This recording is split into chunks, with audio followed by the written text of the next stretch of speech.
What is going on, guys? Welcome to the Nerd Crew Podcast, episode 31 of the Nerd Crew Podcast. We are so happy that you guys are joining us and talking about this absolutely crazy day. It's been a very crazy day, a very hectic day all the way around. There's a lot of stuff we have to talk about. We're going to get into very quickly, very shortly.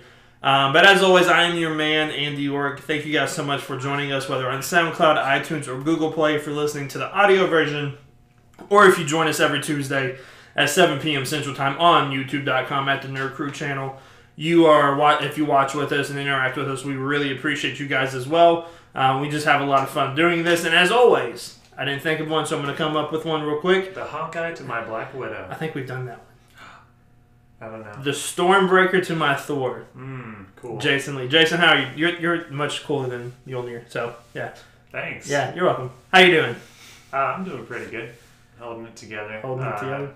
The hype is just growing every week. That's really what I've been thinking about. Like, the hype was real the hype has been real since the end of Infinity War, but today it, escalated, I feel like, even more. It got real today. We got to hang out for 2 hours before the podcast and just nonstop, just hype talk. That's all. Pretty sweet. We've done hype talk. We've done future pipeline videos. Speaking of, if you haven't checked out after the stream, of course, stay with us through the stream. But after the stream, go over to our channel and check out our My MCU breakdown of the character of Iron Man. We are working on Jason's right now. We're not going to tell who his character is, but I'm pretty sure it's a huge surprise. It's a huge surprise. I'm sure you know who it is. It'll be my breakdown of Whiplash. I went to my bird. Bored. I lost my train of thought now. Oh, but we're going to come out with that very soon, so look for that in the future. We're going to try to get as many characters as we can in before Avengers Endgame, and we'll probably still do some after as well. Yeah, I think so. Because we'll just have fun. It's a lot of fun. We've enjoyed working on it so far. But I think that's it for all the shameless plugs.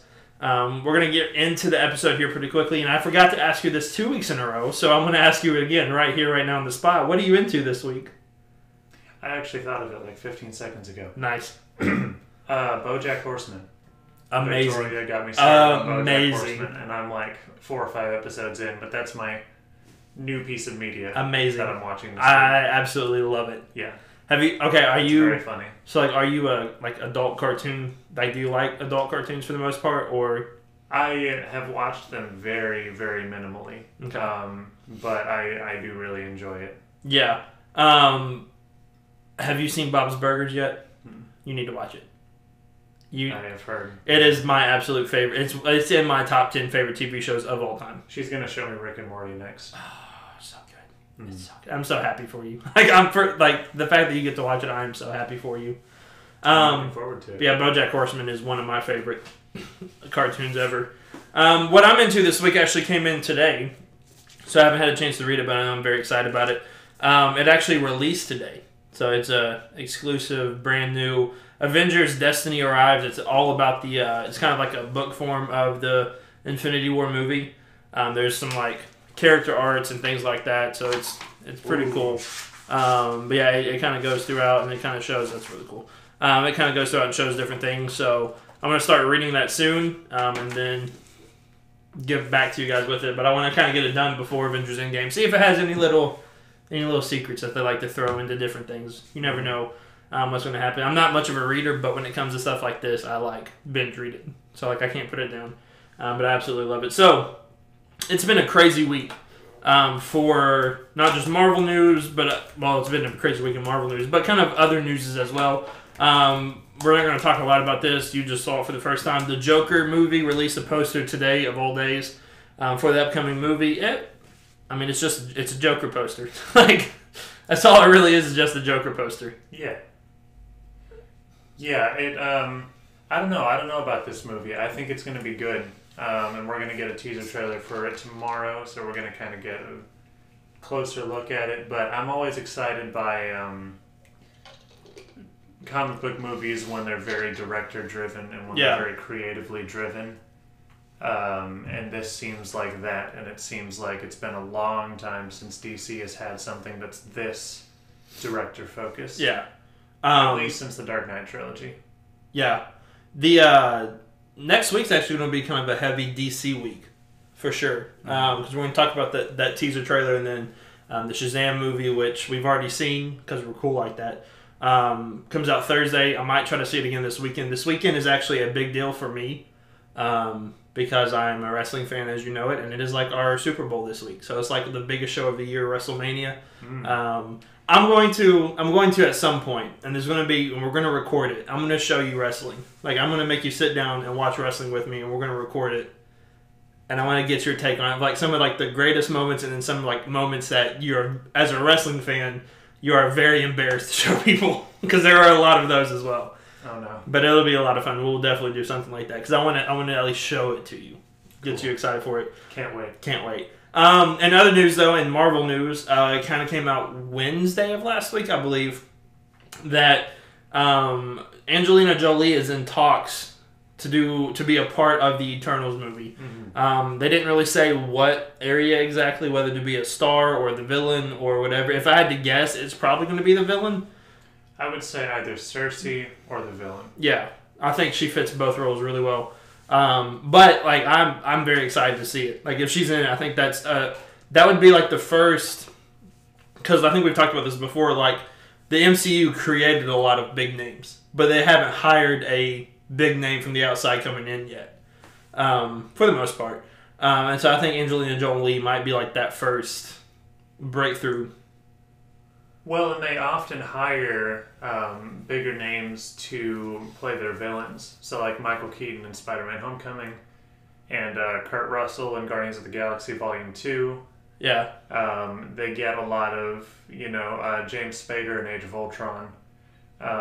Especially with their more recent villains, they get people who have bigger names, who have bigger roles to play the villains, to kind of sell the villains. Kate Blanchett in Thor Ragnarok.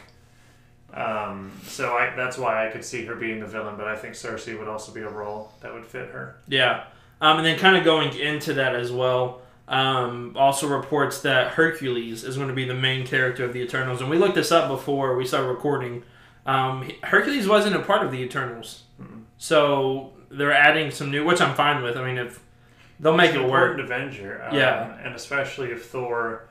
Unlikely that Thor is dying in Endgame, but if Thor kind of gets phased out of the Avengers dynamic, I think Hercules would be a suitable replacement, especially if they do enough to distinguish him. See, my hope was that Sentry would take that place, but... Yeah, I can see that, but then that also I think Hercules will Sentry to be kind of a darker, more loose cannon character, which I think would be really fun. Yeah. But it's kind of like what they did with the Guardians, because the Guardians team that they used in the movie was a very recent team of Guardians. And the same thing with the first Avengers movie. They didn't go with Ant-Man and the Wasp. They went with Hawkeye and Black Widow. Yeah. So they do kind of like to mix up the roster on their teams a little bit. Yeah. So Hercules seems like a good fit. Yeah, and I agree with Gump in the chat. He said Hercules would be interesting to see. I totally agree with that. I think it would be fun to see him. We were talking about this earlier, that Star Fox is a part of the Eternals team. And for those who don't know, Star Fox is the brother of Thanos. But it's like this. Thanos is like the athlete brother that everybody's proud of. And then you have Star Fox, who is just there. Like, he doesn't do anything. Can you pull up a picture? Are you able to? Yes, I should be able to. Cool. Yeah, no, Star Fox has the power of pleasure.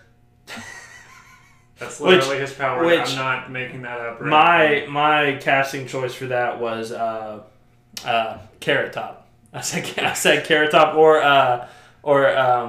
who was he? Louis C.K. Yeah, I said him as well.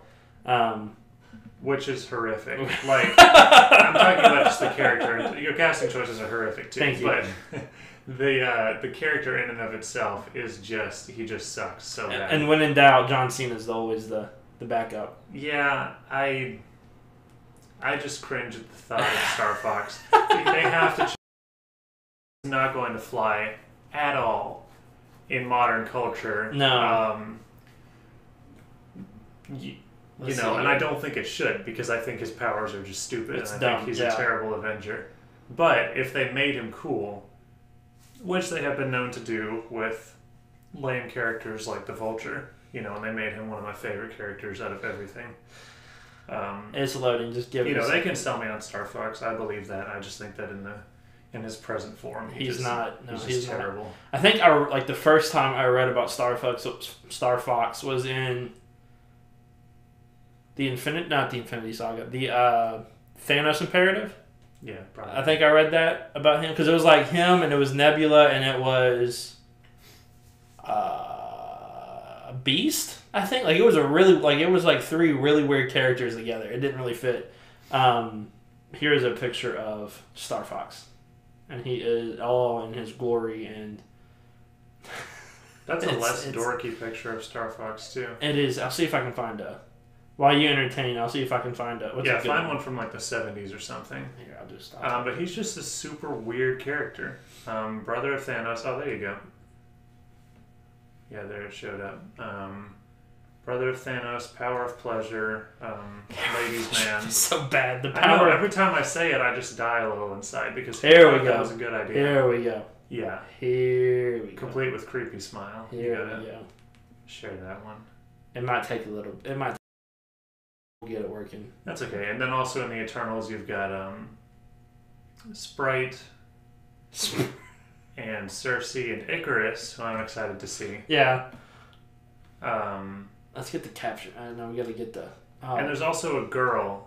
From what I know, there's an Earth girl who they kind of like abduct, kind of like Peter Quill, and they like show her the world of the Eternals.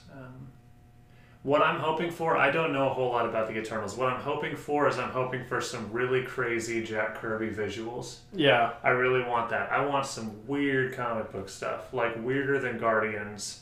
Totally all in on like the comic book universe because Marvel Studios, they completely have the trust in their brand to do some really out there stuff. Yeah. I want it to be like a separate tone from Guardians. Obviously, I don't want it to be like super funny or whatever, but... Oh, look at that. Yeah, I hit a wrong button. That's okay. But yeah, so here's the 70s version of Star Fox. It'll come up here pretty soon. Just give it a second. There's a little bit. There we go. Yeah, it's yikes. It's not the prettiest thing in the world. But he looks like Carrot Top a little bit. Like if Carrot Top like kind of flattened his hair back a little bit, he looks like Carrot Top. Just get Josh Brolin to play him. See, if that happens though, then I'll end up liking the character. That's the bad part about it. Josh Brolin plays his own brother. And I mean, I'd be all for it. I'm all for more Josh Brolin. Mm-hmm. Like I need more Josh Brolin. That's why I don't want him to die. And I almost said Infinity War. And I forgot the name of the Endgame. Yeah, it's been a long day.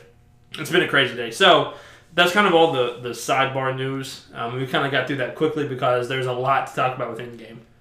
Mm-hmm. I mean, there's a lot to talk about. So, well, isn't there always? Actually, I forgot something else. Captain Marvel hit $1 billion this week. So, to all you Captain Marvel haters out there, you can go die now. Dun. Okay, well, we had a different idea there. No. Okay. I don't like those people, so they can go away. Right. I'm not a diehard Captain Marvel fan, but I am a diehard Marvel Studios fan. Yep. And so this is good news. And I went into it positive, and I was, for the most part, pleased. For the most part. It's not a perfect movie, but hey, it's good enough for me. But yeah, so it hit $1 billion. Very deserved to hit $1 billion. But that's nothing compared to what happened in 6 hours today. Yeah. Avengers Endgame tickets went on sale about 6:45 our time. Mm-hmm. So about 6:45 Central Time. Okay, so I'll tell my story of trying to get... We both already have our tickets for a premiere night. Yeah, thank you. And I bought mine through Fandango. And I did mine at 7:15. So I did mine 30 minutes after you texted me about it. And I click open Fandango. I hit my movie theater in town. I hit the last showing that me and my brother-in-law could get to, which was 9:40. So we're going to be up all night Thursday night, but it's worth it. And I clicked the 9:40 showing, and I went down, clicked 2 tickets, add to cart, paid for it, and I had my 2 tickets already. So my experience was very, very easy.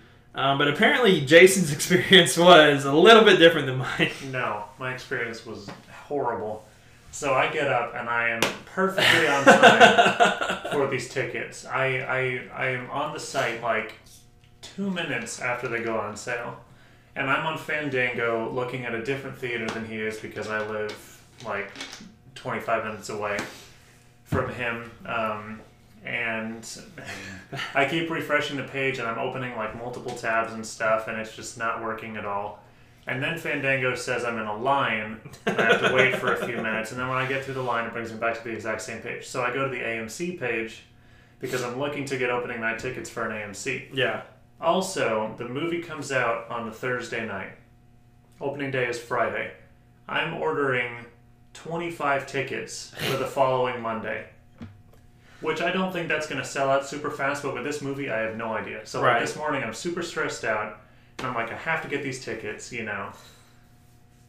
So what I eventually end up doing, I go on Atom Tickets, and I have multiple tabs open of all 3 sites. And Atom Tickets probably worked the best out of the 3, but it still didn't let me get any tickets. Fandango worked really quick for me. Yeah, it was like snap like that. Snap. I don't know what the deal was, but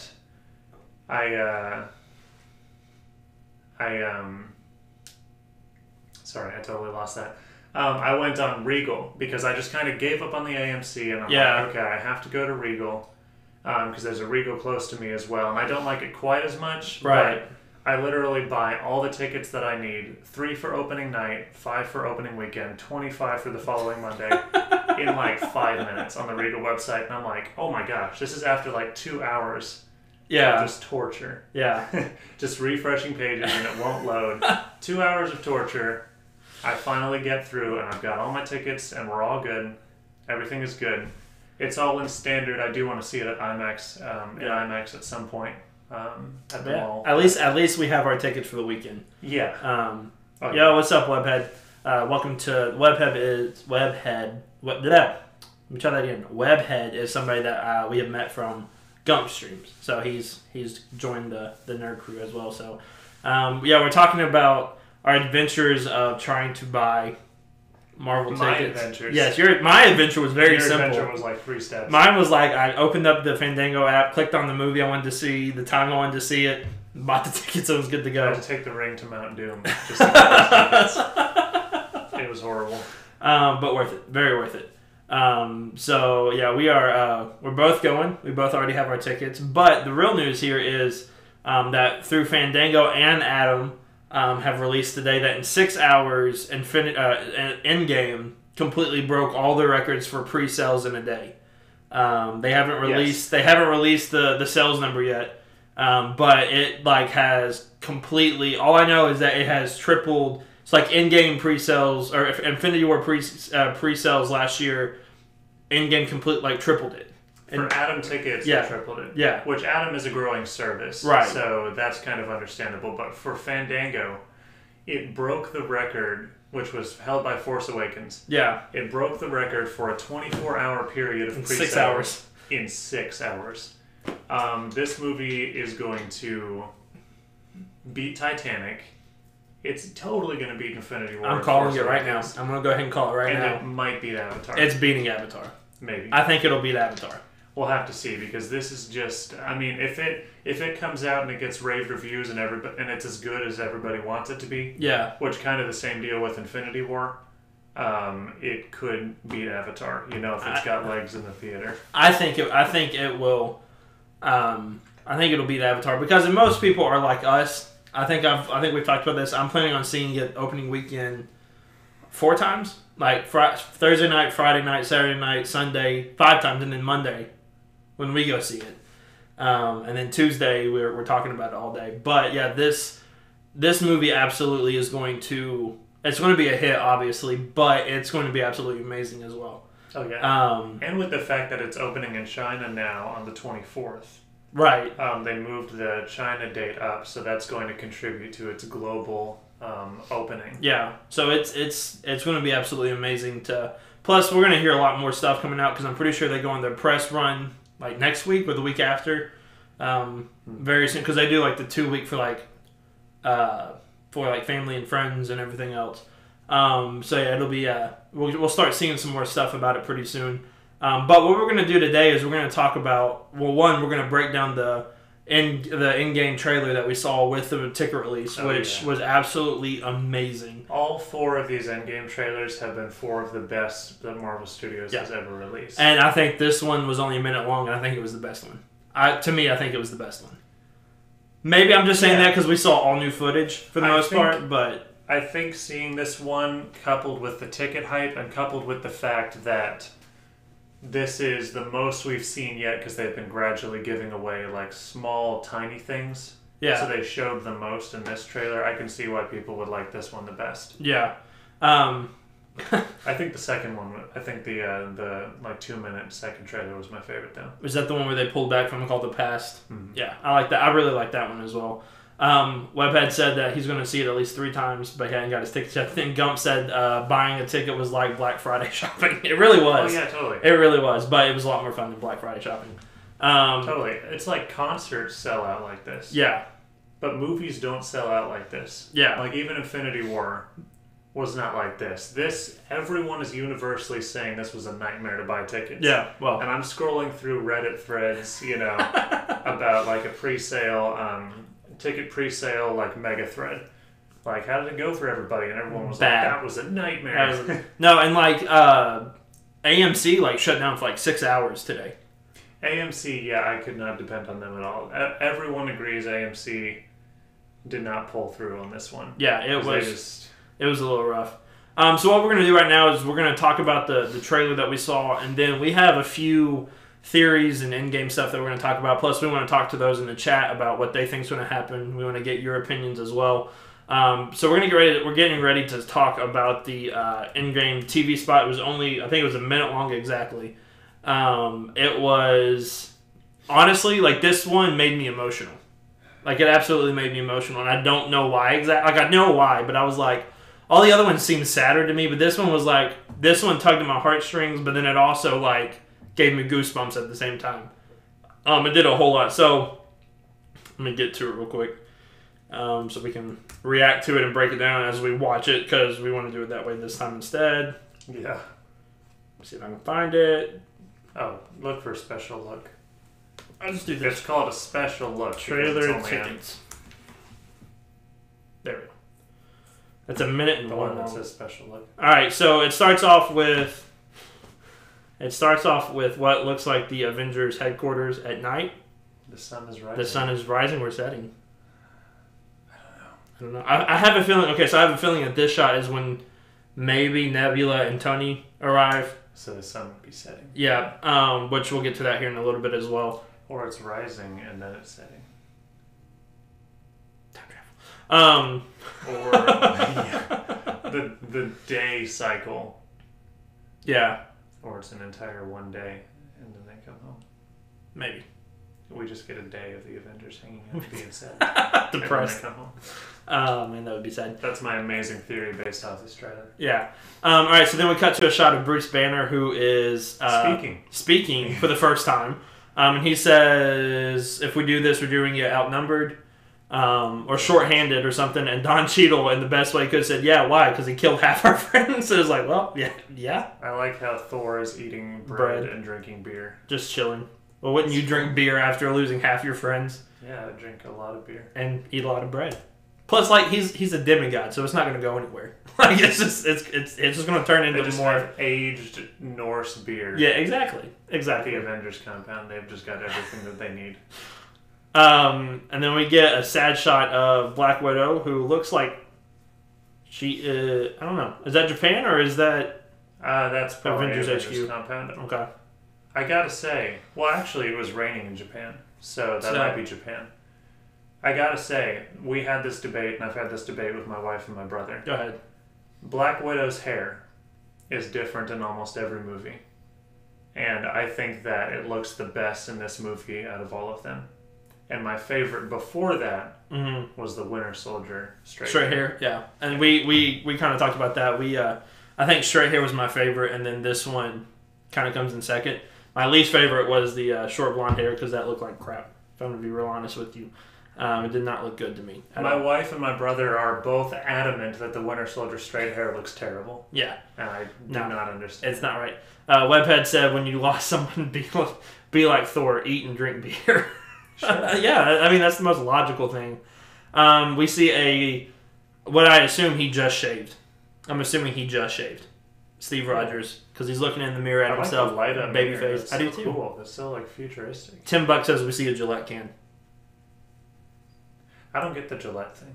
It was in Age of Ultron. And it was like in that scene between Bruce Banner and Black Widow when they're in like one of those bedrooms. Was it like product placement? It was product placement. It was literally in the shot. I'm gonna show you. It was literally in the shot for like 10 minutes. Like it was. Oh, I can't believe you haven't seen this. This is amazing. I'm so glad I get to show you this. It'll make that scene even more hard to watch. I don't even know how you spell Gillette. Apparently, Gillette. We'll see. Oh. Here we go. Hang on. This keeps going through here. Show it. It's okay. No, it's right there. Oh. And it's there for like, they show the shot like 5 or 6 times and it just stays there. Wow. So, yeah, I'm pretty sure we'll see a Gillette can for sure in this trailer as well. Or in the movie as well. Gillette shelling out the big bucks. Gillette. To be in these blockbusters. Yeah. This one, the Marvel Studios logo doesn't fade away. So it just stays the same and then goes away. So that's something new. Hope. That is... That's a shot we've seen before. Yeah, but is that the... I think that is the Quinjet flying into Japan. Okay. Yeah, because that's Japanese, the Japanese city.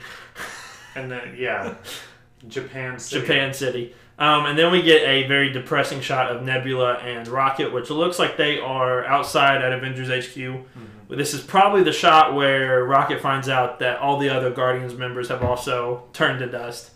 Or got thrown off cliffs. Oh, yeah, he doesn't even know about Gamora, does he? Mm-hmm. Oh, wow, that's depressing. And so we get an actual touching moment between Rocket and Nebula when they hold hands and lower their heads and depress feet. This is going to tug at a lot of heartstrings, I feel like, throughout the entire movie, so it's going to be very difficult to get through. And then we get a random shot of Pepper, who is just chilling out at Avengers HQ, hugging Tony when he comes back. Maybe this is like play somewhere different, but I don't think it is, actually, watching it again. Just because it looks like Tony just got off a ship, because he looks like all kinds of messed up. Yes. So maybe that she just heard that they were coming, or maybe he got through that they were close or whatever. Then we get the same shot of Avengers HQ that we've seen, and then your favorite shot of the entire trailer. Beautiful Mark 85 armor. Beautiful. I love it so much, and it looks like he's flying very high in New York City. Yep. So this could be the Battle of shot New York. From Returning to the Battle of New York. We remember when he flies up to the top of Stark Tower and Loki's up there with the Tesseract. If this is going to be kind of an adventure through time to gather the Infinity Stones, like a lot of people have speculated, then this could be Tony Stark going back to that same scene in the first Avengers. It looks like the skyline of New York, and it looks like he's very high up in the skyline. So he's definitely even kind of reminiscent. He's definitely even with the building behind him. That's pretty tall. Yeah. I love the gold, solid gold, like tinting on his arms that turn into the red, and just everything about it looks amazing. And then the next shot we get. I've seen a lot of people hate on Jeremy Renner and how he looks, and like his hair and his tattoos now and everything. I absolutely love it. Mm-hmm. I think it completely fits with the Ronin character. Look, this is a man who has lost everything. This is a man with a bow and arrow who hangs out with the most powerful heroes in the universe. Yeah. Like, I think people need to chill out about, what am I trying to say? People need to chill out because it's a comic book movie. Yeah. You can think it looks dumb or whatever, but it's like... I love the tattoo sleeve. It's not like some insane, absurd choice, because this entire film is an insane film. We're talking... Listen, if we're getting down to it, we're talking about 6 stones that if you snap with all 6 stones in your hand, half the universe dust away. Right. So just chill out and just watch it and enjoy it. Yeah. I love the tattoo sleeve though. I think it looks really cool, and I think it adds it makes him look like he has done a bunch of stuff that he regrets, like killing a whole bunch of people. I feel like that's the vibe I'm getting from him. We get a shot of Black Widow, Natasha, actually smiling with her half red, half blonde hair. Very cool. And then we see the same shot of Stormbreaker flying past Captain Marvel with a little smirk. Oh, she smiles in this one. Wow. Shocker. Go watch the movie. It's actually really good. And then we get a cool shot of all the Avengers. Not all of them, but Black Widow, Ant-Man, Rocket, Nebula, Cap, Tony, Don Cheadle. I said everybody else's character's name, and I said his real name. Colonel Rhodes, and then Hawkeye, and then I'm pretty sure Bruce Banner's behind Cap. Like, I'm pretty sure he's just chilling there. Maybe not. I love that Ant-Man's there. I love the look that Hawkeye's giving the talking raccoon. he's just looking at him like, all right, we're here now. Like, this is where we're at. Yeah, no, I love it so much. I love Ant-Man and I love Rocket. And it just feels so right that Rocket's there. Yeah. It's just so great. And he's wearing his comics accurate costume. And it looks awesome. It does. It looks amazing. And then we get probably, to me, it was probably the most emotional, not the most emotional, but like the most, this one is the part that probably gave me the goosebumps with a very older looking Robert Downey Jr. as Tony Stark and a very young looking Chris Evans as Captain America, which is most likely them CGIing everything and making it look like it's not the Battle of New York. This is probably taking place in the Battle of New York. Right. Because we get the whole Tony saying to Cap, do you trust me? And he says, I do. And then they shake hands and they're back together, which is really cool. Now, with Cap's costume, that's his Infinity War costume. And we haven't seen him wear his Infinity War costume in anything to do with Endgame. Not saying he won't be wearing it, but we have seen set photos with this older Tony Stark in New York, and Cap is there. With his old Avengers. He's wearing his Avengers 1 costume. So it's very likely that they've altered all of these trailers, of course. It's very likely that he's in this Avengers 1 costume here for some reason. Or maybe it's Avengers 1 Cap. Yeah. But it looks really cool. And it's very depressing, very emotional. Okay, so I saw this earlier, this shot, and we've seen it kind of before. It looks like, let me see if I can find the picture real quick. But it looks like a scene that we've seen from Guardians of the Galaxy. The planet, it's like the dead planet or the empty planet or, let me find the picture real quick. Watch now, I won't be able to find it. Oh, here we go. Morag. It looks like Morag. Huh.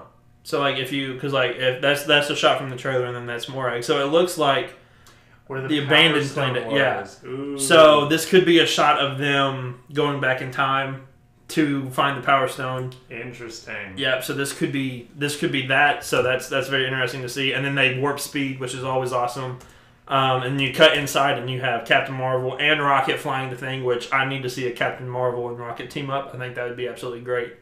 You see Cap, which he's in his Winter Soldier outfit. You have Black Widow with her short blonde hair. War Machine chilling in his suit and just strapped up. All three of which have never been in space before. Right, and then Thor, who has been in space several times. So that's that. And then we get a very depressing shot of Tony and Peter standing there at Stark Industries, and it's very sad. Tony looks very sad and very pissed. He looks very pissed. And then we see the shot of Thanos' ship, which is next to, I don't know what that is. I don't know what planet that is. It could be Xandar, because he just totally wrecked Xandar to get the Power Stone. That's very true. So that's an idea. That's a good idea. I think it's going to be either Morag or Xandar that they go to for the Power Stone. Yeah. But it'll be a Guardians location. Yeah. And then we see Nebula and War Machine standing and chilling together, which is always fun to see two characters you never thought would actually interact with each other standing next to each other.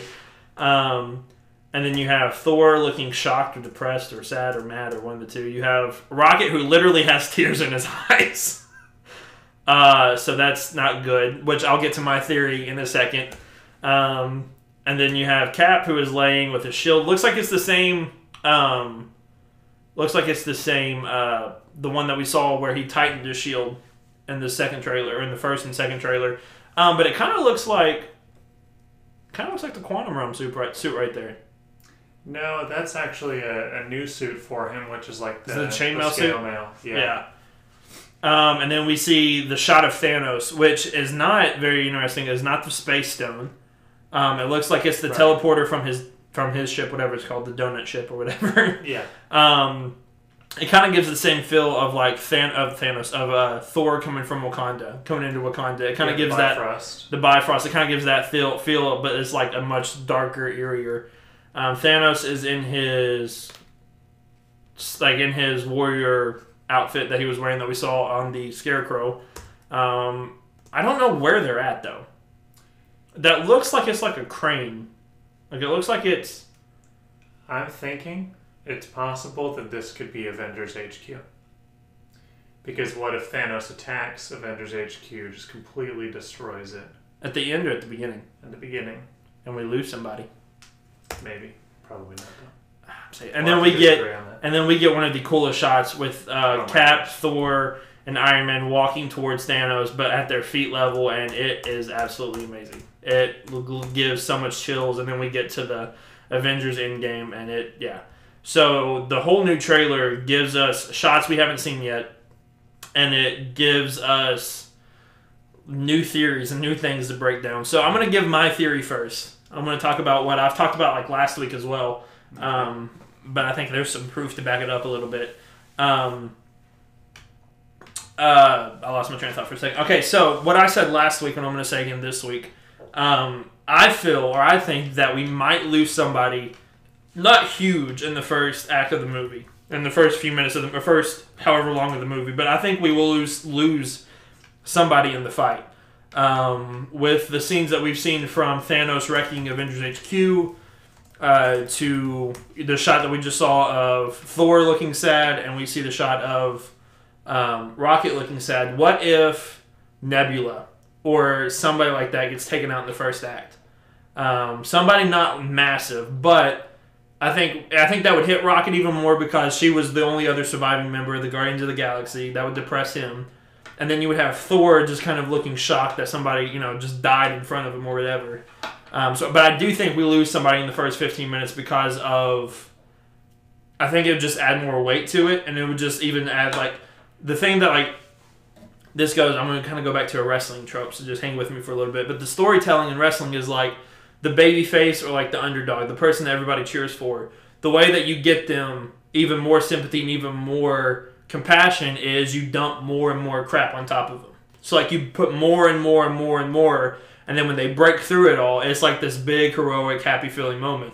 So what if like the Avengers keep getting stuff dumped on them even more and more by Thanos, so that at the end of the movie, even though we'll probably lose 4 characters, or even 5, or more, like it would have some sort of satisfying, or it'd have a heroic ending at the end of the film. So I think we might lose somebody in this movie. Like I think we'll lose somebody in the first few minutes, or first act or 2 of the movie.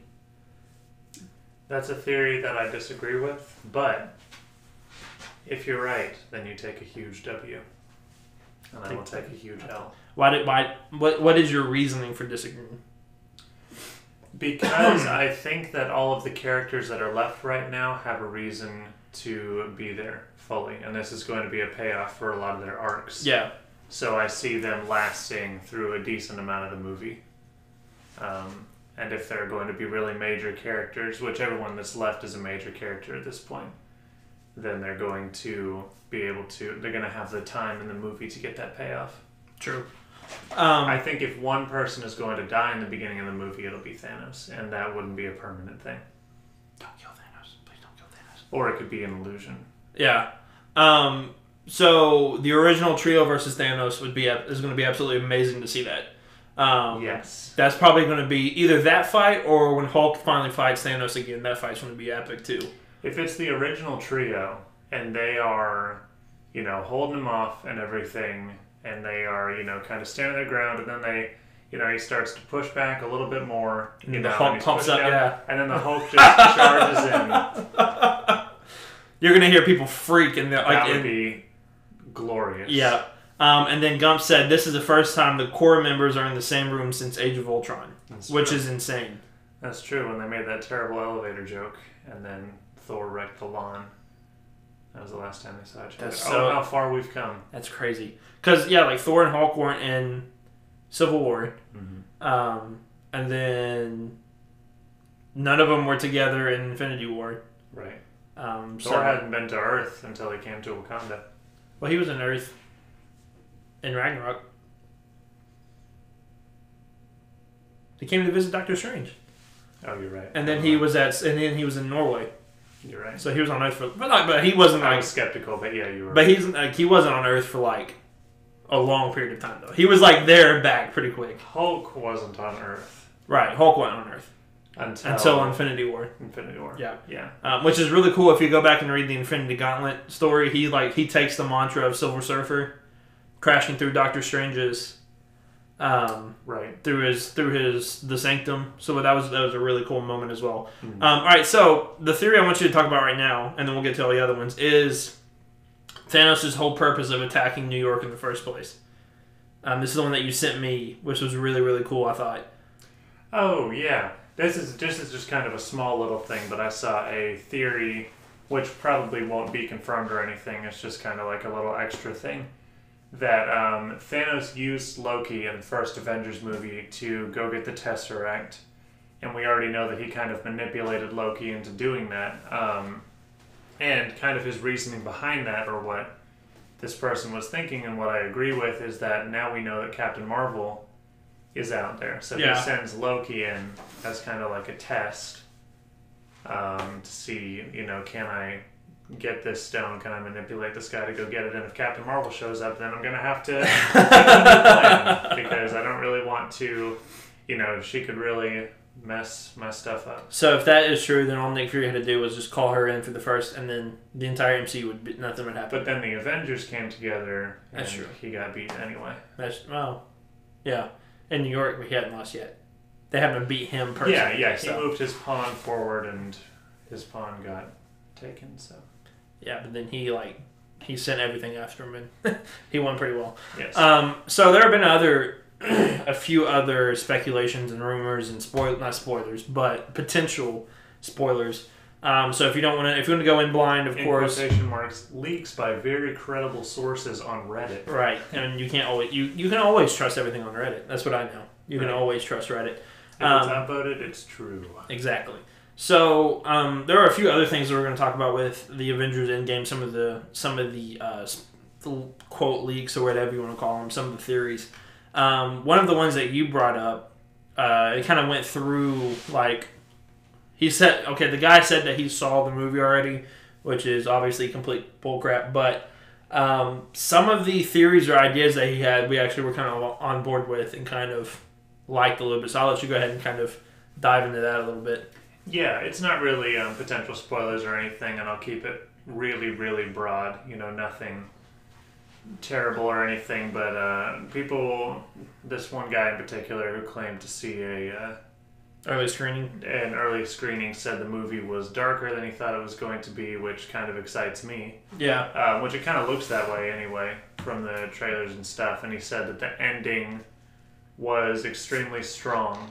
But he said there were controversial choices and really cool twists throughout the movie that some people might like, some people might dislike, and that the ending was really, really strong, but it was a really risky move for Marvel that he think paid off. So those are things that he said. Could be completely untrue, probably are. Just some guy who claims to have seen a screening, and that's what he said. Yeah. I don't even know if they're doing screenings, at least right now. I don't think they are. But if all those things are true, then that's really exciting. Yeah. I do really think that this movie will be a darker movie. I mean, at this point, it kind of has to be. Right. And so I think it'll have a more darker edge. What we talked about before is, because it's kind of not obvious. I don't say it's obvious, because when you think something's obvious, they completely change it. But the kind of narrative that we feel is at least Cap and Tony are going to die, or something like that. Mm-hmm. They're at least two most likely to die. I think it's very safe to say for the most part. And we asked, would it be a very would it be a very violent death, or would it be kind of how Odin died and Thor Ragnarok just kind of fade away, whatever. And we both kind of said that, Captain America, we feel like if he does die, it'll be a violent death. By either being stabbed or whatever. How do you see though? Like if Captain America dies, how do you see him possibly going? Oh man, I don't want to speak some terrible thing into existence. Yeah, I don't know. I just see him going out fighting. That's the only thing, really. So I don't see them pulling some like really cop out move. I don't see the Russo brothers as doing some like dumb cop out thing. A lot of people are saying that it would be cool closure for Captain America to somehow go back in time, or to end up back in time and to get that dance with Peggy. And to me, it really would depend on how they executed it, but I don't really like that idea. You know, I don't think that would be very strong closure for the character that the Russo brothers have built up. Maybe if Captain America was the same guy he was back in First Avenger, but they've really added a lot of depth to him, and they've put him in new, challenging situations. Yeah. And he's really a different character. He's really grown. I'm not saying he's grown like past Peggy or anything, but I think that would be really strange with the point that he's at right now. A really strange way to end his character. The only way I could see him, dancing with Peggy, and I think we've talked about this several times, is like if he does die, like his afterlife, the last thing we see of him is like his heaven, him and Peggy are dancing, you know, back in the 40s or whatever. Which, you know, I think that would be not cool. I don't want to say cool. That would be depressing. I mean, I think that would be very sad to see that. But I do think that kind of gives a satisfying-ish end to his character. Really, like, the only... And I kind of said this in my MCU breakdown of Iron Man, shameless plug, go watch it. But, like, what I said about him is, like, be fully prepared for, like, his character, the way his character is gone. Be fully prepared for his ending to be very satisfying, but, like, for it to be very sad at the same time. Because, like, between him and Cap, I feel like those two are the ones of, like... And I know this sounds really weird saying it, but like a satisfying end to them would be a heroic death. Like, you know what I mean? Like, Iron Man has almost died, what, twice? In the first Avengers movie. Yeah, and then he got stabbed in Infinity War. Yeah. And then Cap almost died. Well, he almost died at the end of the first Avenger. Mm-hmm. That's about it. Sort of. But, like, I mean, they've all risked death many times. But he risked everything for Bucky. He risked everything for, you know, because he's a stubborn old man who believes what he believes is correct, everything like that. So, like, those two, you know, I feel like the satisfying way, one of the satisfying ways for them to go would be, you know, to die. And that sounds really messed up, and I understand that sounds really messed up. But, I mean, at this point, I feel like we're kind of there with their characters. Yeah. Kind of like the way I feel of like if they like the only way that I could see them after how Infinity War went and what we've seen from Endgame, like the only way I could see them actually defeating Thanos is by taking them out. You know what I mean? Like I feel like that's kind of the only way, unless like they find some other way to like now he has to work with them. Blah blah blah. I don't see that happening though. But I Avengers friend game. Like, the only way I could see that happening is if, like, they made him feel extreme guilt for killing Gamora. And then, like, he goes back to undo everything just to have Gamora back. You know, that type of thing. Yeah. But I feel like that's a really cheap cop-out. The only way I see Gamora coming back, and I've said this many times, is in Guardians Volume 3. Yeah. And only if the plot revolves around that. Yeah. I would be alright with that. If they have Adam Warlock and the Soul Stone, and, you know, Peter Quill kind of goes on a quest... To bring her back. Get her back or something like that. I don't know. I feel like this sounds really bad because I love Gamora, but I don't really feel like she needs to come back. Like, I feel like that just kind of adds even more to Thanos' character for sure. Gum said, I feel killing your two icons would be powerful and satisfying. Yeah, I totally agree with that. Totally. You know, like you just put out to them. He even said the hardest choices require the strongest wills. That's what Thanos said. That's a great quote from a great man. Yeah, Thanos. But like that, I mean, that's very true. And then like even Cap foreshadowed it sort of in Infinity War. He said, "We don't trade lives," and like that's kind of like, okay, you're gonna die. Like at some point, you're gonna die for that. Right, and it's been a lot of things, and a lot of lines have foreshadowed things since a long time ago. Yeah. Captain America's like, you're not the one to make the sacrifice play to lay down the wire and let the other guy crawl over you, and Tony Stark's like, oh, I think I just cut the wire. You know? And then Tony Stark kind of makes a sacrifice at the end of the movie, but he's alright after that. But I can see them really playing up that sacrifice dynamic. Yeah. Especially with Captain America, because how his first movie ended was him sacrificing himself for... Right. So I definitely see him sacrificing himself in a certain way. Yeah. And that, like... I don't know, I feel like other characters, they don't necessarily have to die. You know, like I don't feel like Hulk's character like requires him to die. Like I really don't. Thor is the same way because Thor has already lost so much that it wouldn't seem very satisfying really for him to die. Like, you know what I mean? Right. Also, they kind of set up that big place in Norway where Odin died in Ragnarok for him to make a new Asgard, and that's really why I'm convinced at this point that he's going to live. I think that you do have to kill off several characters to build the credibility that this is like the end. Yeah. This is the end of this chapter. Yeah. And that's why I think that probably Tony and Steve are both going to go. Yeah. In this one. And like even really with need to make it like finite. Yeah. And even like Black Widow, like I kind of see her character kind of going that way a little bit of like a former villain turned hero has given everything, and like that's kind of how her whole character has gone that way. But like I also feel like, you know, like you said, Thor is going to be king of Asgard probably in Norway. Hawkeye, I don't know how you can really I don't really know how you can justify him dying with his family and everything else. I think that would be kind of hard to.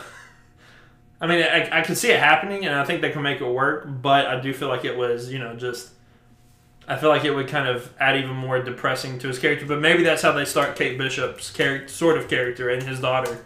You know, kind of start her route. So, Webhead said we should just keep Gamora dead, maybe to give Peter character development to move on and be even better leader for Volume 3. But I doubt it because Marvel.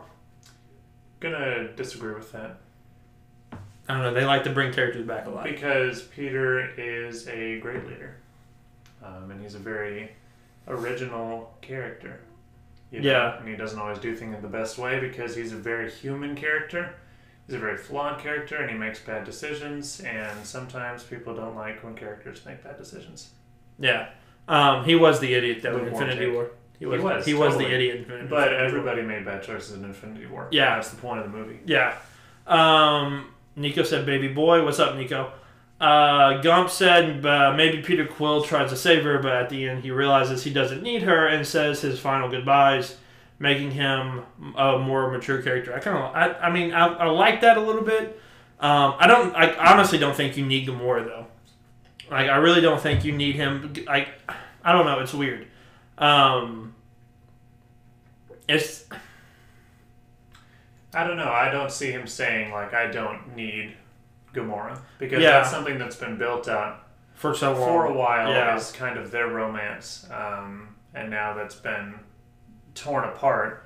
And also, I don't think, like, it would be like Tony Stark saying, oh, well, I don't need Pepper. I just need to move on from that. Right. That would be really, really strange. Right. You know, Peggy Carter died in Civil War, and Steve is still carrying around that pocket watch. You know, things like that stick with you, certainly. So that would be a really weird way to close out that character. Yeah.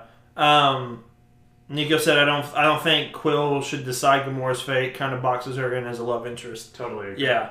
I really think, like, Quill is the leader, but like with the Guardians, except for like maybe Mantis and Drax, and Groot, but like Rocket and Quill and Gamora, like all three of them were kind of like the leaders of some sort. You know what I mean? Like, yeah. Peter Quill was obviously the leader, but like Rocket didn't really listen all that well and like did his own thing, and even like Gamora in Infinity War, she didn't listen to him. She went the other way as well. So, you know, I feel like they don't really have a leader. Like, I just feel like Peter Quill is just the face of the Guardians. I would say he's the leader, but I'd say they have a really different dynamic than most teams do. They're just kind of like a family. Yeah. You know, they're a group of misfits who have come together, and they're kind of like a family. And I don't know if you've ever tried to get your family led in a group activity, but that's exactly how it would go. You'd say, go left, or go right. Everybody goes left. I told you to go right. Yeah, yeah. You know. Quill needs an arc to make him more mature. Yeah, I think he needs kind of a closing of his arc, and I do agree that he needs a moment where he doesn't make a very rash human decision, like he has in the past few movies. But I don't think that makes any of the decisions he's made in Volume 2 or in Infinity War less understandable. Yeah, because he's built to be an underdog. He's built to be a human character.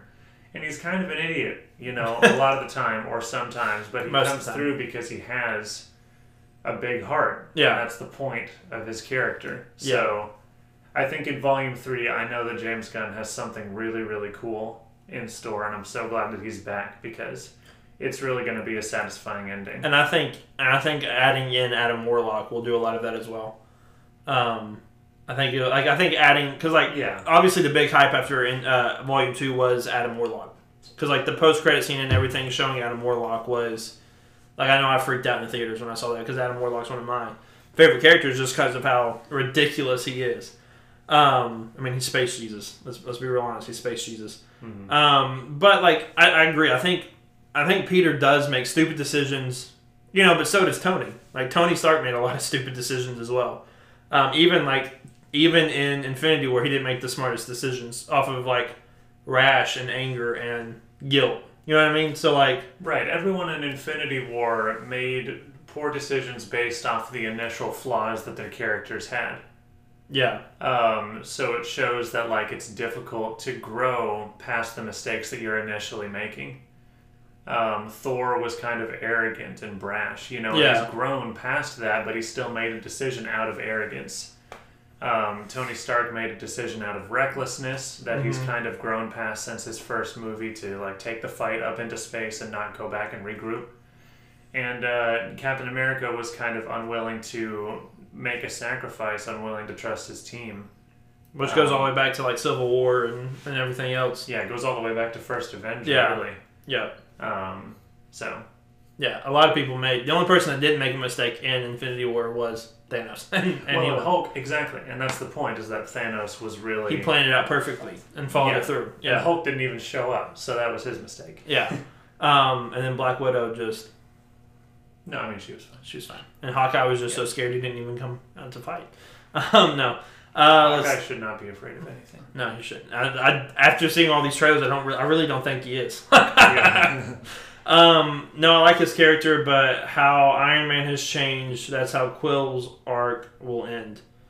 Becomes more mature and a great leader. Well, greater leader. Yeah, I don't think there's any hope for him to be a great leader, but... Yeah. I think for what the Guardians are supposed to be, he is a great leader. And then Webhead said, we kind of have to see how the Guardians handle the aftermath of Endgame, even if it's self-contained, and I agree with Gil.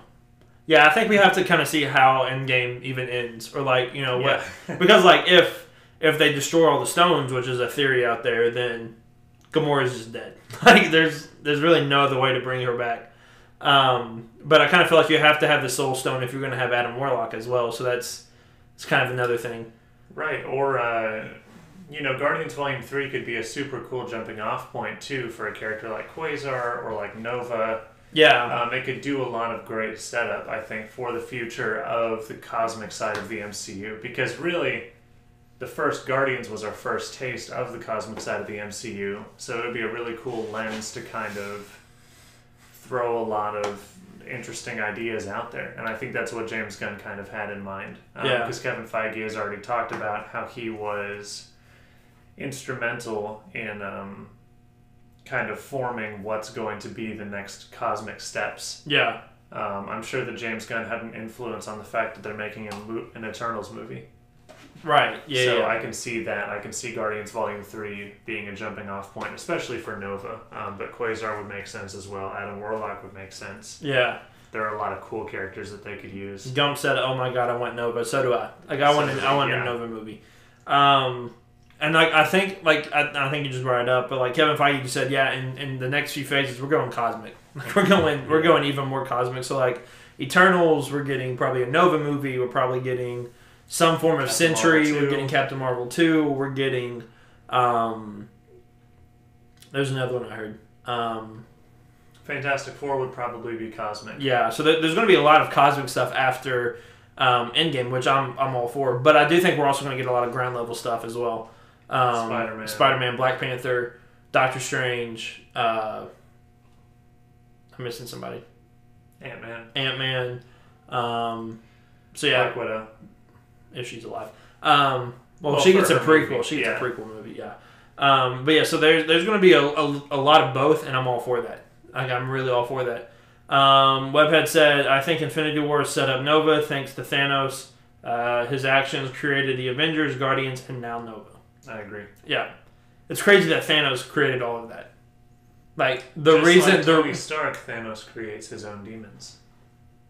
That's very true. That's a good quote. There's a lot of really cool parallels, which we can dive more into after Endgame. Yeah. Between Tony Stark and Thanos. Yeah. We could probably do a pre-recorded video about that. We probably will. It would be really cool, and a lot of them are subtle. A lot of them are nuanced, and you got to kind of really read into stuff, which is basically my job at this point, is to read way too deep into these things. But it's really cool how they set everything up. So yeah, I agree that Thanos. Well, it kind of even goes back to the scene between Thanos and Iron Man where he recognizes Tony and said, "You're not the only one cursed with knowledge." It's like, these two are very close together. Yes. Like one's on like one side of the spectrum of like as good and evil, but like they're basically Thanos is like Tony's evil twin. Like they're the same person, right? Just different beliefs, different morals, different things like that. They're both obsessed with the future and what the future is going to look like, and they both of their species, and they both want to take care of of the future of their species. Like that's the whole thing that I think we kind of get lost in the shuffle of like Thanos. In Thanos' mind, what he did was to save the universe, right? Even though he snapped away half of it, like he wanted to save the universe because he even said they've known nothing but full bellies and clear skies since I killed half the people, which is it's a messed up. Like the way he went about it is obviously messed up, but like he feels like he's like the thing that makes a lot of good villains great is the fact that they think they're not bad. Like that kind of that can make a lot of really good characters, and I feel like that's the same thing with Thanos because he's like, I'll do whatever it takes, but whatever it takes. I didn't even mean that. I'll do whatever it takes, but like, well, really, that's the point. Yeah. So. Yeah. Which I think is really really cool. Nico said, "You're not the only one cursed with knowledge. My only curse is you. Here you are back to me, Thanos." Yeah, you couldn't live with your own failure, so you come back to me. That's along the lines of what he said. But wow. Yeah, that's awesome. Sick burn. I love it. Every word that comes out of this man's mouth is amazing. Just brilliant. It's brilliant. So there's a lot that I think Thanos will put a Darth Vader on us. Probably. By dying? Is that what he means? No, I don't know about that. What do you mean by that, Webhead? We'll figure it out when he types it. But no, I really like all these character arcs. It's coming complete full circle in Endgame, and like I cannot wait for it. We're like 3 weeks out, but I want it now. Mm-hmm. Like I really want it now. Undying, you should really choose your words more carefully. That's a very depressing part of the movie. Mm-hmm. So we kind of were talking about this before as well. Like we think those who are already dead, except for Vision, are probably staying dead. Like we'll see. We'll probably see Loki in the Battle of New York. Yeah, we'll probably see Gamora in Endgame. Right, and we won't see Heimdall. Heimdall's gone. Heimdall didn't matter. Yeah. Which I loved Heimdall, but Heimdall didn't matter. Like how Vader's arc ends. So yeah, but I can see that. I can see he gets maybe a little bit of redemption in the end, especially in what new threats are conjured up. Galactus. Yeah, no, but Galactus. Or Doctor Doom. I totally agree. Yeah. I lost my train of thought. What were we talking about before this? You were talking about Loki's not coming back in Gamora. Oh yeah, Heimdall's dead. Yeah. But then like Vision, we said the only reason why we think Vision could come back is because he's synthetic. Like he's not an actual person. Right, and Scarlet Witch has more character development to go, so Right. Vision is pretty integral. Plus, they both have their show coming up on the Disney streaming app, which is probably not going to be a prequel. It's probably going to be a follow up. So Yeah. he's not dying. He won't stay dead. Which, if I'm going to be real honest, like Vision at first was kind of cool, but he kind of fell off. I actually would think the opposite. I think he was. I didn't really like him all that much in Ultron because I didn't really like anyone all that much in Ultron except for Hawkeye. But I like him in Infinity War because he has an Infinity Stone in his head, and that's cool. But I don't know. Yeah. He's kind of eh. Yeah. I don't think that we've never really gotten to see the full extent of his power too. Right. Apart from the final scene in Age of Ultron where everyone is just like an invincible robot killing machine. Well, we kind of saw it in Civil War too when he fought Hawkeye. When he fought Hawkeye. That very strong and powerful person. Hawkeye. It was a very intense and difficult battle. I liked it. No, I liked it too. It's just, it's not really a showcase of his power. No, fighting Hawkeye. It's not. See, like, I was thinking, like, in Infinity War, we would get, like, a Vision versus Thanos fight. Like, that would kind of show his power. But that didn't happen. He got killed quickly. He got wrecked quickly. Galactus is way too soon. Deal was just completed. Yeah, but they could have started working. They knew the deal was going through. They could have started working on it pretty soon. Galactus is the Power Stone confirmed. Probably. Maybe. Mm-hmm. Totally. Yeah, they might do Osborn or maybe Doom or maybe Kong. Yeah, I see Kong first. Kang. Did I say Kong? King Kong. We're getting King Kong in the MCU. Yes. Confirmed. No, I could see. I think we're getting Osborn more than anything. Yeah. Like I think Osborn is more the first. I promise you not promise you, but like I could see the end credit scene being. It's a shot of the Avengers Tower, like the old Avengers Tower, and it just says Oscorp on it, and like that's all we need. Like that's all I need to see is just that. Yeah. But imagine Doom as the main villain for the Avengers, making the Fantastic Four a core part of the Avengers film. I'm all for that. Kind of like Thanos, because they introduced the Guardians because they're kind of integral to Thanos. Yeah. And telling that story. Obviously, the Fantastic Four are integral to telling Doom's story. Yeah. Yeah, for sure. Well, if the team time travels, then maybe Kang will know about it. Fair enough. No, I really think I want Doctor Doom is one of my favorite villains. Like it goes Thanos and then Doctor Doom, but we haven't had a good Doctor Doom in the movies yet. So like I really want them to do Doctor Doom right. So if it takes them like 5 years to create him and like get him perfect, then I'm fine with that. Mm-hmm. Like wait more on him. But I'm all on board for Oscorp. Like I want Norman Osborn because like I really think we're going Dark Avengers route. Mm-hmm. I kind of see that on the writing on the wall. I don't want an end credit scene teasing something. Honestly, it should feel like a conclusion. Yeah, totally. Yeah, I agree with that. Totally, I agree with that.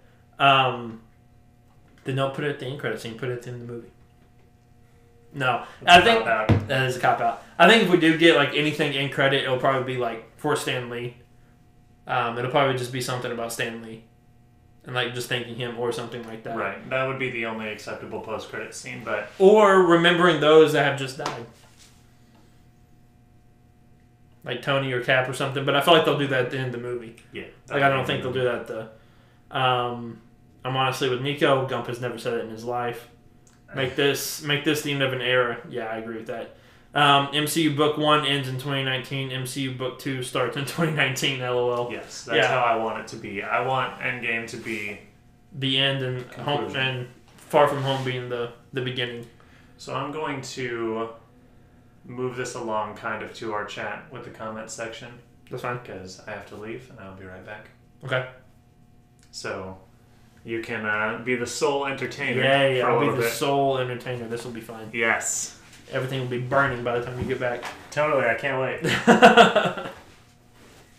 So yeah, that's kind of some of the stuff that we thought about for Avengers Endgame. But we kind of want to hear what you guys think. What happened in Endgame happens after Endgame. Really, any of your thoughts. If you liked the new trailer spot, if you didn't, what you loved about it. I know some people didn't like the first few trailers. Me and Jason both loved it, but I feel like the most recent trailer spot was by far the best, and really gave us a good look at what's going to come up. Plus, it gave us like the emotional feel and everything else. So, let us know what you guys thought in the chat section. We'll talk about it. We'll start discussing some of that stuff here.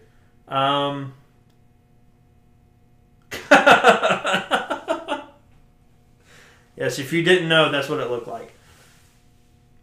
I should have zoomed in on it when he left.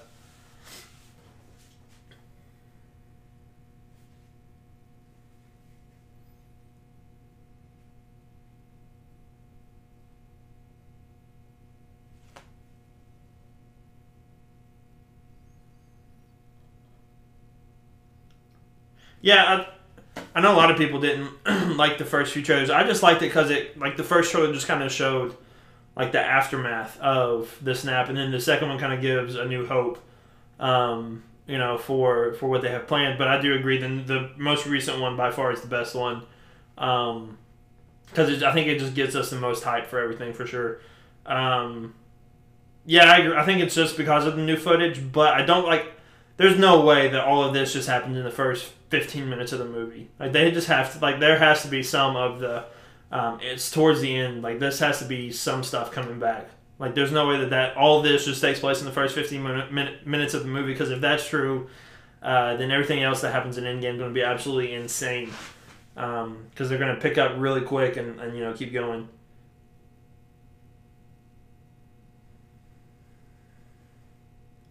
Yeah, I kind of agree with that. It's kind of just the same shots, but just I really like the second one though because it kind of brought back the old from their very first movie to where they are now. I really like that aspect of the second trailer, but other than that, it was basically the same thing. All right, man. See you later.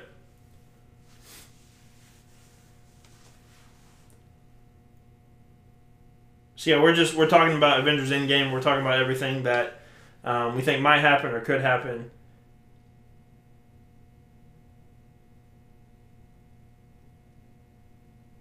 Yeah, I feel like Ultron could have been better, and so I think if they did bring him back, then they should bring him back better. But I do think if the Russo brothers did it, I think if the Russo brothers did Ultron, it would be a lot better than what it was. Like nothing against Josh Whedon, but I don't think he really knew what to do with the character that much. He does need to be redeemed though. Like he was. Kevin Spacey playing him was awesome, but I think it's really hard just to kind of take a robot and make it feel believable, or make it feel give it human emotions and make it feel reasonable, because it kind of wasn't. It kind of fell flat a little bit. But yeah, I think they should. I think they could redeem him and make him better, especially if the Russo brothers did it. It was really cool seeing Red Skull pop up in Infinity War. So if they did that with Ultron here or somebody, I think that would be. I think that would be really cool to see. Really, I expect them to have a lot of surprises and things pop back up. I expect them to show us a lot of different stuff in Endgame. So, I think we're going to get a lot of callback. Obviously, I think Crossbones is in it. Again, so we're going to go back to, the Battle of New York. We're going to go back to Guardians 1. We're probably going to go back to Winter Soldier some. We're going to go back to, hopefully not Thor the Dark World, because nobody wants to revisit that movie. But I think we're going to go back to where all the Infinity Stones were or are currently, and I think that's going to help, or I think that's going to kind of do the callback that Avengers Infinity War did, which will be really cool. I think I think this is going to be a very nostalgia heavy movie, which I think that's the perfect way for it to go.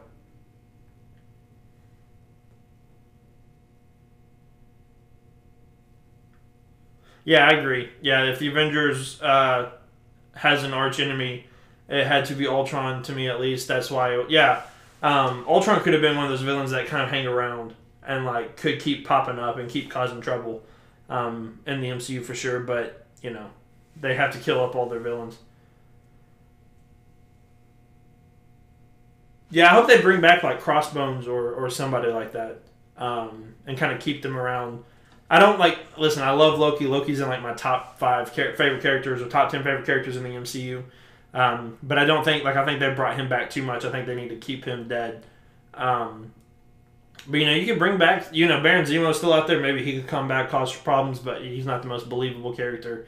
to do that. Red Skull is still loose, so maybe bring him back. There's a lot of villains. They love to kill off the villains, but there are still a few good ones. That's why I don't want them to take Thanos out. Because if it was just Thanos, if they kill off Thanos and they kind of get rid of all their major characters, major villains, so I hope they keep Thanos around as a future threat at some point, maybe in the MCU. Kind of like what they did in the comics at some point, put him like the Cancerverse or whatever. Do something like that. I think that would be really cool to see him there as well.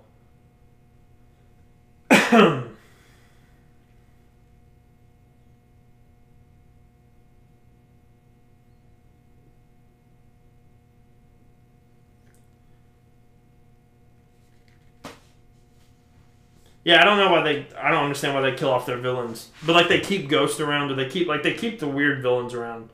But they kill off all their great villains. It doesn't make a whole lot of sense to me. I wish they'd have kept Ronan. I hope they keep Thanos, Red Skull. But there's not really a whole lot of great MCU villains as well. There's a lot of forgettable ones. So that's why when you have something as good as Thanos, you got to kind of keep them and not get rid of them. I really hope they keep Thanos around for a while.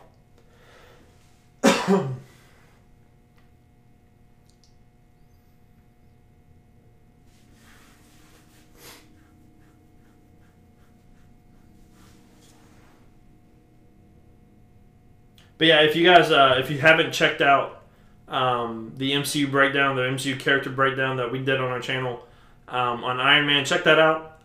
It's really good. We just got it worked on. We got it up today at 3 o'clock. So if you haven't checked it out, give it a watch. It's really good. I'm biased, I know, but we have a lot of fun doing it. We're working on another one right now. We're going to try to get as many as we can between now and when Endgame comes out. Hopefully we can get enough going before then to kind of do from their first appearance in the MCU to Infinity War, and where we kind of think they go with Endgame.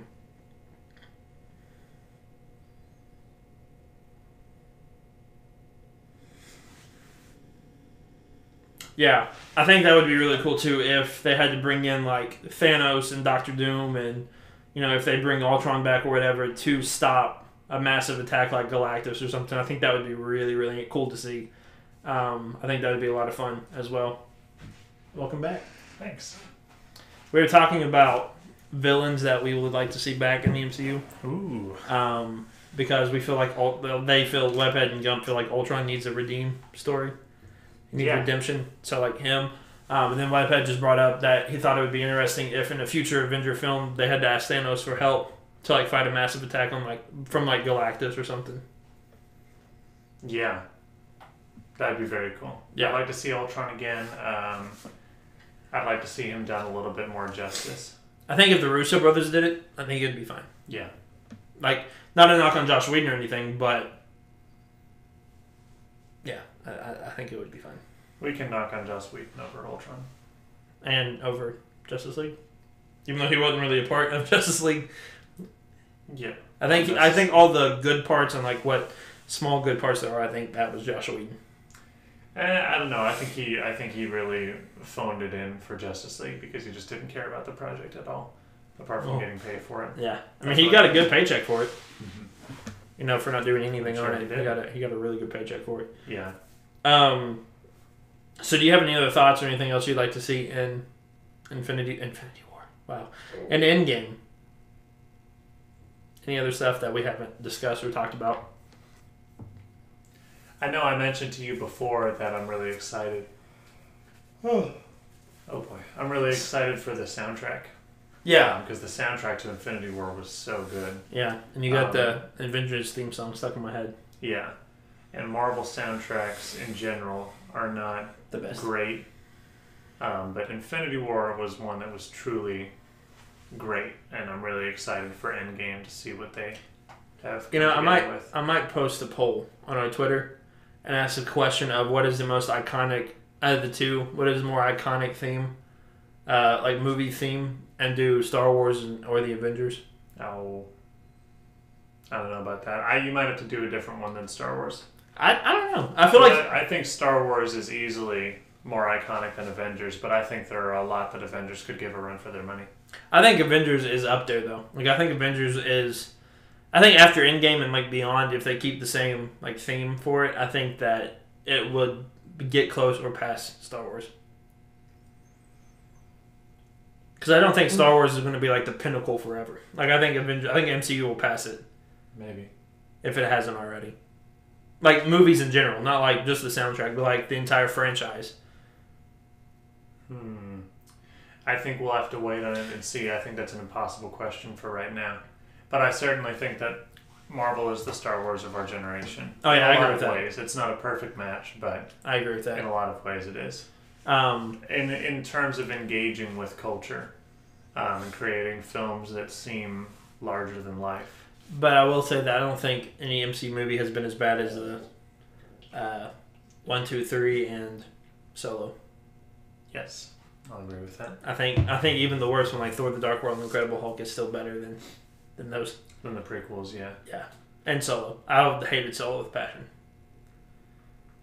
Yeah, I mean, I don't really care for Solo, but I don't know. That's a tough question. Yeah. I think that's going to do it for this week's episode. We kind of stretched out as long as we could. Yeah. But we're going to be talking a lot more about Avengers, Endgame, and MCU stuff. But next week is going to be a heavy DC episode. So if you're a DC fan, check that out. We're going to do our breakdown and our discussion on Shazam.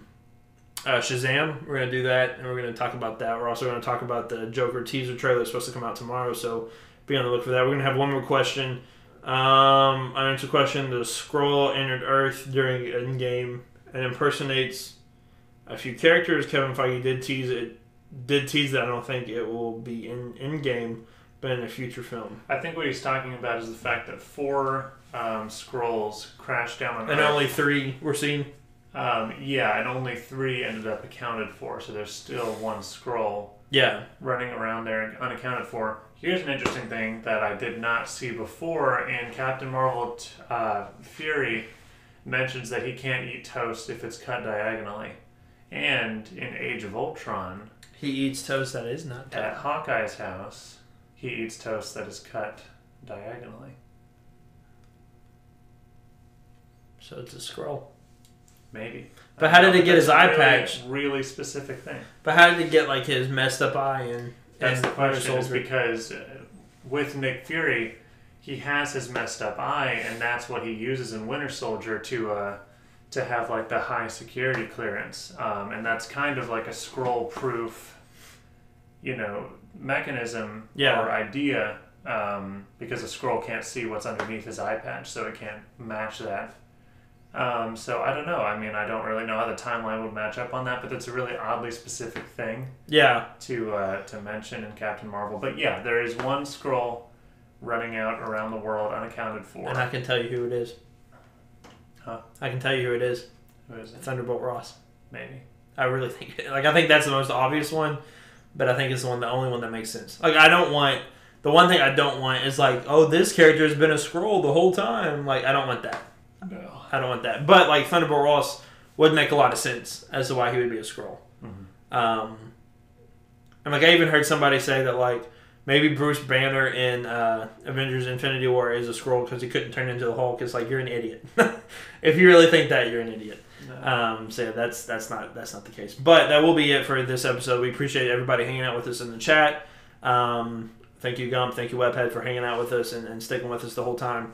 We're going to be back next Tuesday at 7 p.m. Central Time, so watch out for that.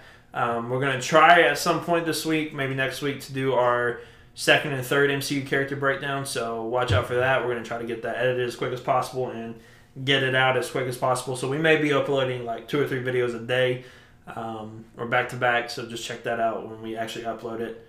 If you haven't checked out the Iron Man breakdown, go check it out, give it some love, share it. If you're not already subscribed to the channel, go ahead and hit subscribe.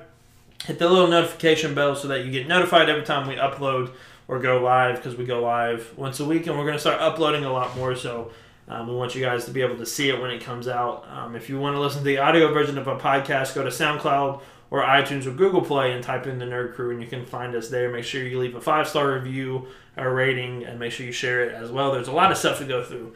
You can follow us on Twitter at The Nerd Crew Podcast. You can follow me on Twitter at I'm in New York. Jason hates Twitter, so he's not going to be on Twitter. Sorry about that. Me and Twitter have a complicated relationship. It's a love-hate relationship? Yeah. Yeah. You hate it more than you love it, though? Yeah. Yeah, I agree with that. But that's going to do it for this week's episode. We appreciate you guys checking us out and listening to us and hanging out with us. And we'll see you guys next week.